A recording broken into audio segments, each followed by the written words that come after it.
travaux aujourd'hui. On est prêt à faire l'anti-fouling. Antonio, il a presque fini de sabler. Il y a juste en dessous qu'il est en train de faire en ce moment. Patrice met le tape, on va nettoyer à l'acétone toute la surface. Après ça, on va pouvoir mettre la première couche.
En plus du petit monsieur de fruits qui vient à tous les jours, il y a une épicerie pas loin. Sauf que c'est plus rapide de se rendre en dinghy. On va y aller en dinghy, puis on va vous montrer ça dans la petite communauté Puerto Lindo. Il y a ton dinghy? Il y a ton dinghy?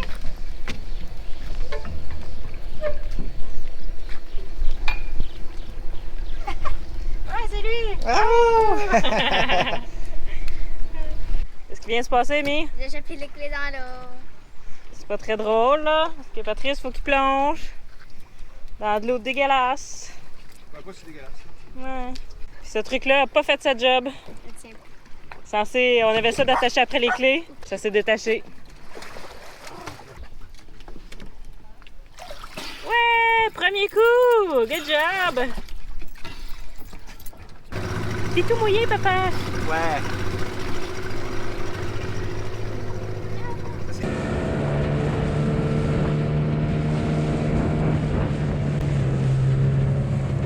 C'est qu'on barre le dinghy.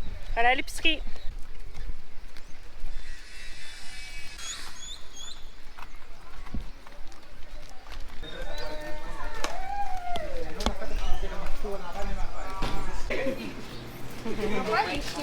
Qu'est-ce que t'as trouvé, Mi?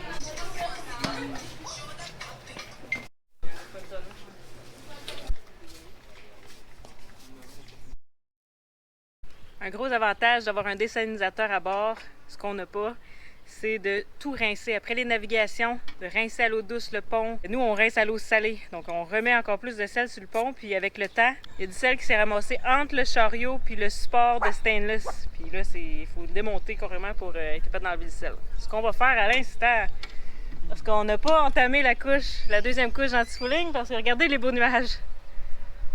On ne veut pas se faire prendre à la pluie. Donc ça, on peut le faire même s'il pleut. Oh! C'est pas grave. C'est normal. C'est pas tout qui l'a pété, là. C'est la pression. Ben oui, j'ai entendu le bruit. Oh, je pense qu'il l'a pété. Il l'a pété. C'est pas grave, Véro, c'est normal. C'est ça quand tu défais des vieilles affaires. On va en faire une qui ne pétera pas là.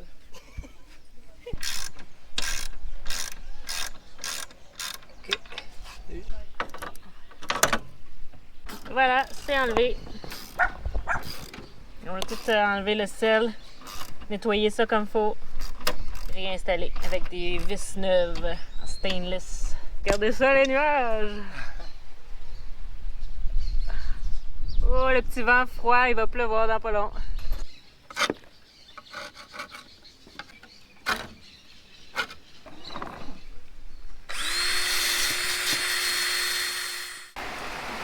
Je sais pas si vous entendez puis vous voyez la pluie derrière moi.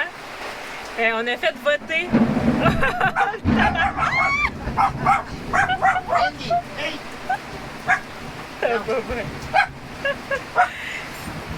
On a fait voter les Patreons dans notre groupe Facebook Patreon Atypique Parce qu'il y a une seule tâche qu'on pourrait faire en ce moment à la pluie, c'est d'aller enlever l'autre côté du chariot comme on a fait tantôt.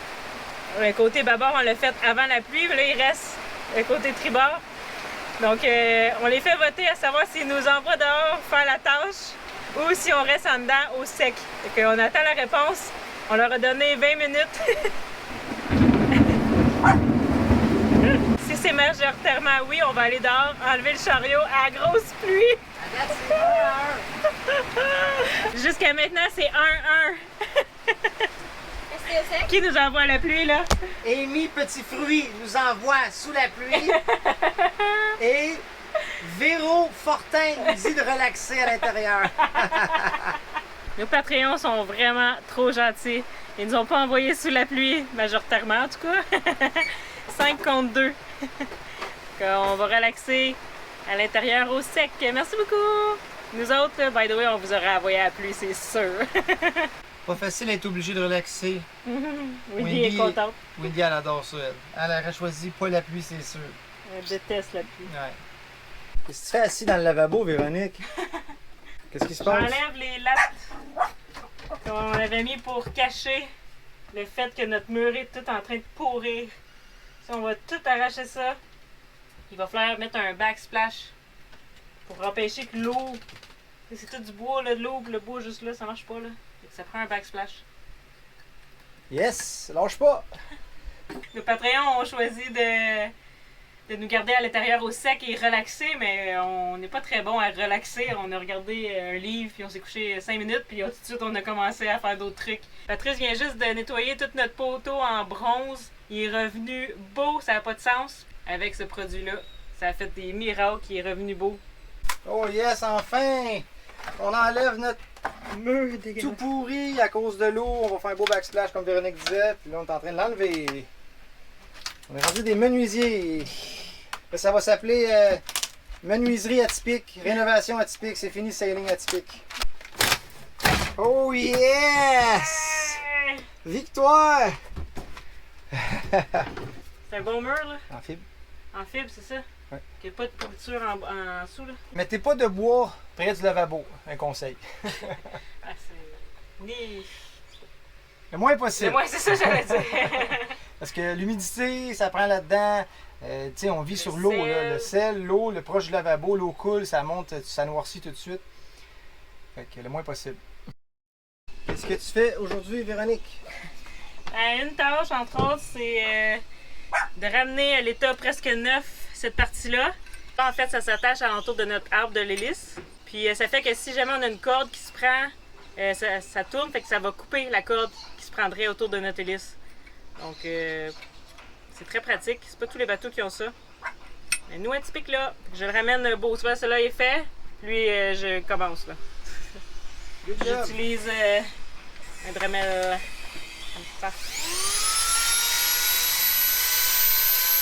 Le rail est fini! Yes! Les deux, en fait, on a fini celui-là hier soir. Puis on vient de finir celui de bâbord. Il est revenu beau, là.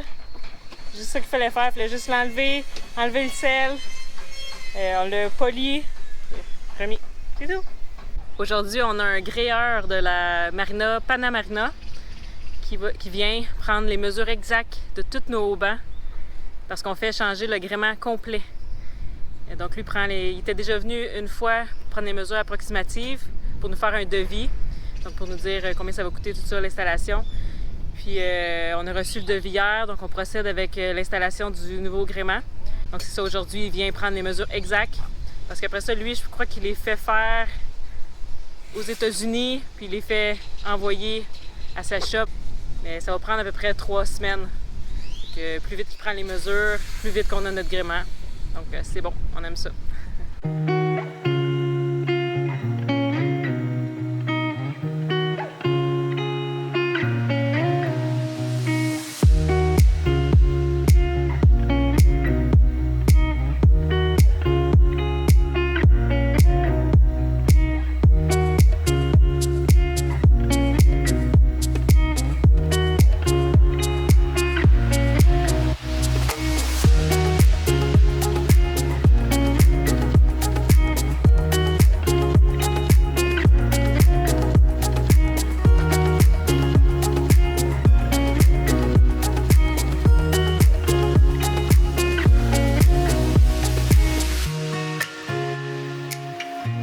8,57 Tatara Artimo. Les axes, on est aussi pour du 1,5. Le Patara, on est sur du numéro 6.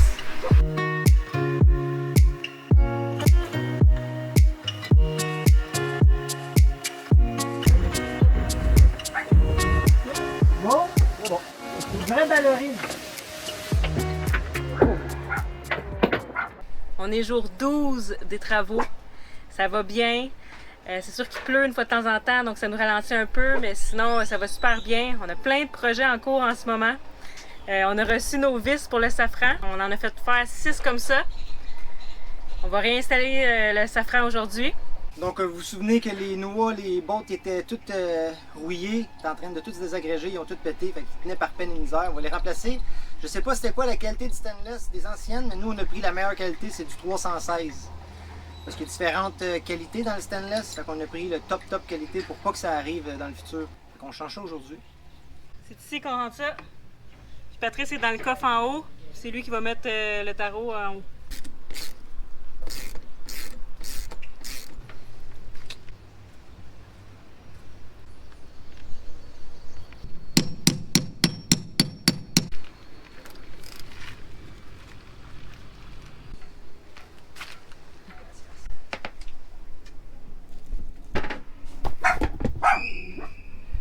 Perfect! Ce qui est blanc, c'est fait. On va lever la 5e vis, voir dans quel état qu'elle est.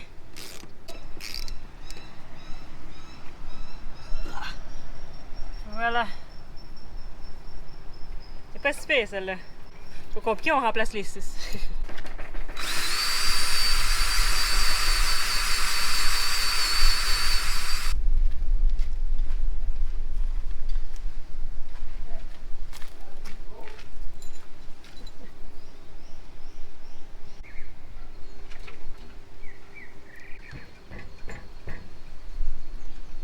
OK. Safran, fait. Toutes les bottes sont installées. On les a bien resserrées, une à la fois. C'est serré à mort. Oui, ça a bien été? Ouais. C'est chaud. Ouais, c'est chaud, tabarouette. C'est une position bizarre aussi pour toi? Ouais. Dans le fond de la cale? Ça a super bien été. Ouais. T'as de la colle sur l'oreille. La colle sur l'oreille. Ouais. Si t'as pas de Sikaflex dans la vie, c'est parce que t'es pas un voileux. Parce que les voileux, ils ont du Sikaflex, c'est short, c'est une main. Ça fait partie de la vie du marin. Bienvenue dans le futur! Non. Bloopers. Je me sens taquin un matin, là. J'arrête pas de faire des blagues. OK, sérieusement. On est maintenant au jour 14 des travaux. On a plein de choses prévues aujourd'hui. On veut donner une couche d'Interprotec en dessous des 2 quilles d'Atypique. De l'Interprotec, c'est un époxy 2 composantes qui protégera la coque contre l'absorption d'eau. On mettra ensuite quelques couches d'antifouling. C'est pour ça qu'on n'a pas mis Atypique directement par terre sur ces 2 quilles. Aujourd'hui est une bonne journée. Notre travailleur est là. Il a commencé à sabler. On a quelques trucs à lui faire sabler. Puis après ça, nous, on va pouvoir peinturer. Il est bien heureux. Il avance bien! Je viens de finir de donner une deuxième couche d'Interprotec sur les 2 quilles d'Atypique. Puis là, on va prendre une pause. On va aller dîner au petit restaurant de la Marina. Il y a 2 restaurants sur le site de la Marina. Ça nous a pris une semaine et demie à découvrir le 2e restaurant sur le site de la Marina. Il n'y a aucune indication. Avant d'aller au restaurant, on va aller voir, il y a 3 bateaux à vendre dans la cour ici à la Marina. Puis on va aller voir qu'est-ce que ça a l'air. Vraiment beaucoup de potentiel, ce bateau-là. C'est gigantesque. On s'embarquerait dans un méga projet. Ça fait plusieurs années que ce bateau est dans la cour de la Marina. Il mesure environ 65 pieds et il satisfait notre critère pour le nombre de cabines. On cherche un bateau avec 4 cabines et plus pour pouvoir recevoir nos familles et nos Patreons à bord. Ça, c'est pas notre bateau. C'est immense. Je me verrais pas conduire un gros bateau comme ça. Il y a beaucoup de travaux à faire, donc c'est un trop gros projet pour... Celui-là, c'est un Dufour 40. On aimait bien le modèle parce que c'est comme des fenêtres de catamaran. C'est plus haut un peu, on dirait. On l'avait vu un comme ça à Carthagène, on avait trouvé ça cool. On va aller voir. On était heureux d'apprendre qu'il y avait un voilier Dufour à vendre dans la cour parce qu'ils ont la réputation d'être de bons bateaux performants. On cherche également un bateau avec un grand cockpit, idéalement avec un pont plat comme celui d'Atypique, et de la belle luminosité à l'intérieur. Celui-là, il est barré, donc on n'ira pas à l'intérieur. Un autre voilier super intéressant, mais laissé à l'abandon depuis plusieurs années. On est tellement triste pour les bateaux. C'est des bateaux avec du potentiel, mais c'est décourageant de voir tous les travaux à entreprendre avant de le mettre à flot. Donc, à moins que les prix acceptés seraient vraiment intéressants, ce qui m'étonnerait, on n'achètera pas ces deux bateaux-là. Mais au moins, ça nous donne une idée des grandeurs, des plus, des moins. Ça nous facilite la tâche pour la recherche d'Atypique 2.0. On sait ce qu'on veut, on sait ce qu'on veut pas. On continue nos recherches. Le prochain bateau qu'on va visiter, c'est un... C'est un Tayana 58 Deck Saloon. On a parlé au propriétaire de celui-là, on a un peu plus d'informations.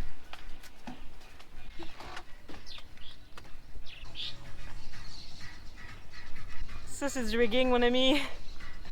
Regardez les grosses filières. C'est pas des filières, là. Normalement, c'est juste des filières sur de la corde ou... Ça, c'est du solide, là. C'est sûr que le tech, il est tout à refaire. T'arraches ça, c'est sûr, c'est sûr. En dessous, ça n'a pas l'air trop mou. Wow, le cockpit! Un bel accès à l'eau pour aller se baigner, pour sauter en bas du bateau, faire de la plongée. Ça, c'est vraiment cool. Ça, c'est un raft de survie. On n'en a jamais eu à bord d'Atypique 1. Mais pour une traversée du Pacifique, ça en prend un. C'est toujours bon à voir. Donc, quand on entre dans le bateau, on a le carré, la cuisine, évidemment la chambre des maîtres. Et là, c'est la salle de bain. Ici, on a la table à cartes et un autre couloir avec un lit superposé et la salle de bain. Et maintenant, pour en avant, dans cette porte secrète, On a une chambre avec un lit superposé ici, du rangement. et une autre chambre double. Oh, wow! Grand. Oui. Je sais pas ce qui s'est passé ici, là. Le plancher est mou aussi. Je pense qu'il y a eu une infiltration.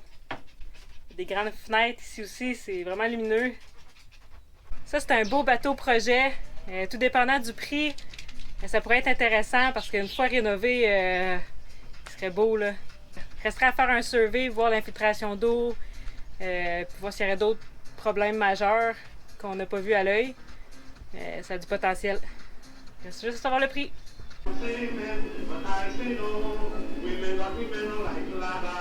Si vous avez aimé l'épisode, n'hésitez pas à mettre un j'aime. Sinon, on aimerait souhaiter la bienvenue à nos nouveaux Patreons cette semaine qui sont Julie Mercier, Phil Fou, Pierre-Luc Tremblay, Francis Dufour-Ledoux, Gilbert et Viviana, Antoine Dumoulin. La semaine prochaine, on continue les travaux sur Atypique. On va voir les singes sauvages et pensez-vous qu'on réussira à finir le cockpit? À la prochaine!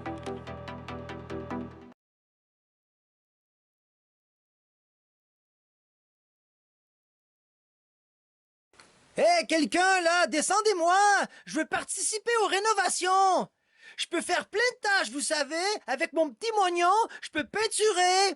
Je peux japper après les employés pour qu'ils travaillent plus vite! Maman, passe-moi un pinceau! Hé, les gars, venez me chercher! Bon, je vais aller voir sur le pont comment ça avance les travaux! Allez, moussaillon, faites-moi briller ce pont! Ouais! Ou on met une couche en fond? Ouais. Ben, 2 coups. 2? Ouais.